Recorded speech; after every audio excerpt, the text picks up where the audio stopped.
What's up, my friends? How are you doing this afternoon, this evening, this morning, whatever time frame you're watching this from?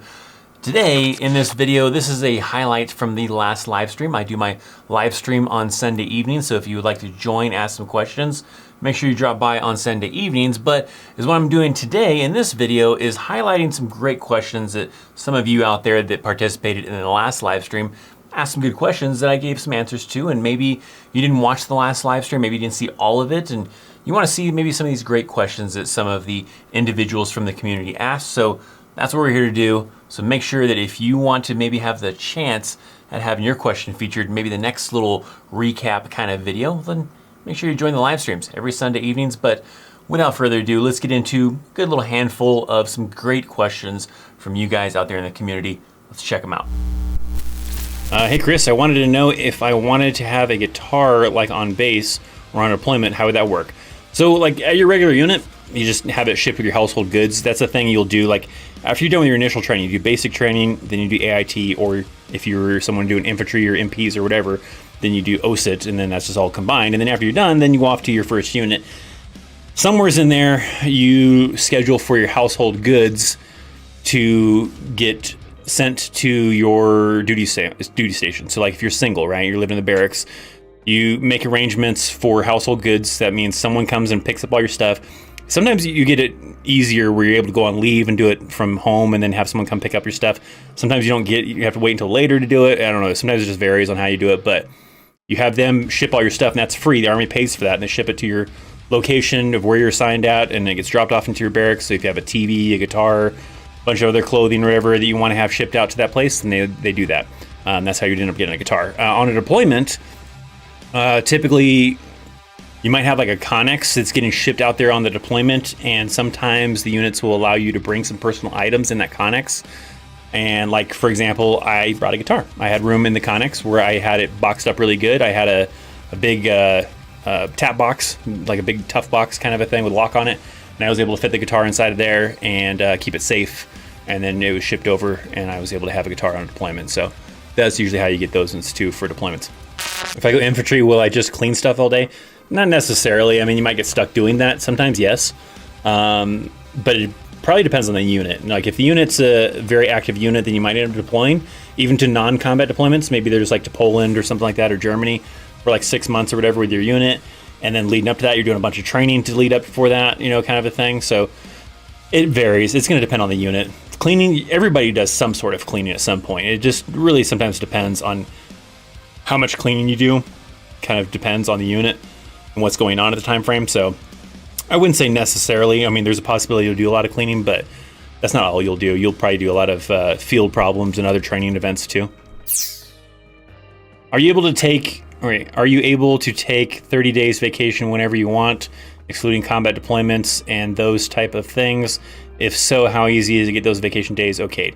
Not usually 30 days. The only time I've ever been able to take 30 days of vacation was usually while I was in Korea for mid-tour leave. That was because you were stationed there for a whole year and you only got to take leave once. I was actually there for 2 years because I extended, but you only get to take vacation once that entire time that you're there. And so they allow you to take 30 days during that time frame. When you're in the States or in other places, usually it's like a 1 week or 2 week type of thing that you can do. You usually don't get authorized to be allowed to take a whole 30 days off unless it's like terminal leave, which is when you're getting out of the Army. So yeah, that's usually the key thing. And they usually have set time frames called block leave. The unit has designated time frames of when they want to block off time for allowing the max amount of people to be able to take vacation.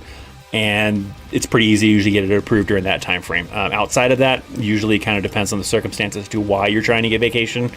And sometimes case-by-case basis it might be granted for special occasions or special things. But otherwise, you usually have to wait until those block leave time frames. Yeah, anything over 30 days, your battalion commander has to sign off on relief form. Yeah, I mean, the only time I've ever known being able to do it was leaving from Korea. Any other times they won't let you do something like that. So yeah, it's a key thing.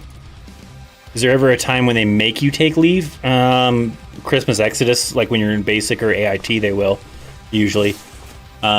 If you don't want to take leave when you're in your regular unit during Christmas, you don't have to. There does come a point in time where it's called use or lose. That's when you've acquired 60 days of vacation. So if you didn't take leave for 2 years, then you're gonna start getting into that bracket where it's use or lose, where it's like they're gonna tell you like, hey, if you want to keep not taking vacation, fine, but you're not gonna earn any more vacation time. You're just gonna be losing it because you can't earn more than 60 days. They were kind of allowing that during COVID. I don't know, I think it's lightened up since then, and they've kind of lifted that and gone back to the 60 days max. During when COVID was pretty, you know, new and everything like that, they got rid of that kind of limitation where they weren't putting people into the use or lose. Yeah, so, usually around that time frame. As an idiot, Mike, when leaving the wire, what are important supplies to take with you? Food and water, ammo. Well, you usually have your basic combat load, so you're always going out with that anyways. Food and water was always a key thing. We usually had like a box of MREs per truck, just to make sure make sure you're good. We usually had it was like 5-gallon water jugs, and usually we would try to do it in as many trucks as possible. Not all trucks were able to have the 5-gallon water jugs, but we would usually try to do that too if available. So food and water, ammo is definitely essential things. Do they ask you what bank you want to join in basic? So usually they want you to already establish a checking account before you go to basic training. They have ways they can do it if you don't do that. I think they'll like pretty much just kind of like have you do one of the local banks or maybe an online bank that's easy for you to set up. Excuse me. But typically I think it's like a thing that they try to usually, the recruiter I think tries to have you kind of make sure you establish before you go. That way when you show up to basic training, you have all your information from your bank account for like your routing number and bank account number and everything like that, else like that, so that way they can have it set up for you to get paid to that bank account. So usually that's preferred for you to set it up before you join. And you can join whatever bank. The Army doesn't care what bank you have as long as it's a real bank that's going to be able to receive their direct deposit for your paycheck. So that's usually up to you. You can easily just choose your own bank.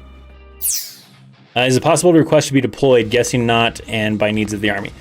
It's a tough thing. Sometimes you can do that. Occasionally I've seen it where units are short on specific MOSs. So they'll ask some of the sister units, some of the nearby units on that same installation, if they have any volunteers at that MOS that would like to deploy with this unit. And sometimes that can happen. I haven't seen it too often, but occasionally it happens. It's not usually a thing like if you know that this unit's getting ready to deploy and you want to try to volunteer for that. If they're getting ready to deploy pretty soon, it might be too late because they want to make sure you're trained up before you go usually. So yeah, and then if they already are good on your MOS, then they don't need you. But those are the only times I've seen it. I've seen it a few times, but it's not a super common thing. What is the rarest MOS in the military? Well, I don't know about for the military, but for the Army, I think it's the firefighter one. I feel like it is. I don't know if that's for sure, if that's what it is, but I feel like the fire, was it 13 Mike? Something like that? 13 something? I don't remember what it is. But the firefighter MOS, I feel like is probably the rarest MOS, probably the hardest one to get, I would imagine. My guess is. So there you go. As I said, if you want to have a chance to have your question featured, make sure you join me Sunday evenings for the live streams. Ask a question in the chat. You can ask a question down in the comment section down below. And on that note, if you are a veteran, someone who's in the Army, maybe even someone who's maybe just interested in the Army, I'd love to hear down below, what was maybe your favorite vacation time frame? If that's someone, you know, you were in the Army, you were in the military, maybe you had a specific time frame that you took vacation, took leave, and that was like the most standout kind of moment that you have, and I'd love to hear about it. If you're someone, like I said, who's not in the military yet or just interested in the military, I'd love to hear, even on the civilian side, explain about maybe a vacation time frame that was like your most memorable one. That's kind of one thing I kind of regret from my time in the Army is I wish I would have taken more opportunities to take some awesome vacations. Usually when it came time for me to take leave, I usually just went home and visited with family, which that's great and all, but it would have been nice to maybe mix that up a little bit, maybe do some cool trip to some place I've never been to and have a cool, awesome adventure, and then maybe, you know, mix it in with a little bit of family time as well, but I never really kind of did that, so I do kind of regret that. So after you leave that comment, make sure you like the video, make sure you check out some of these awesome videos over here to continue your Christopher Chaos viewing experience. Thanks for hanging out. I'm Christopher Chaos. We'll see you next time. See ya.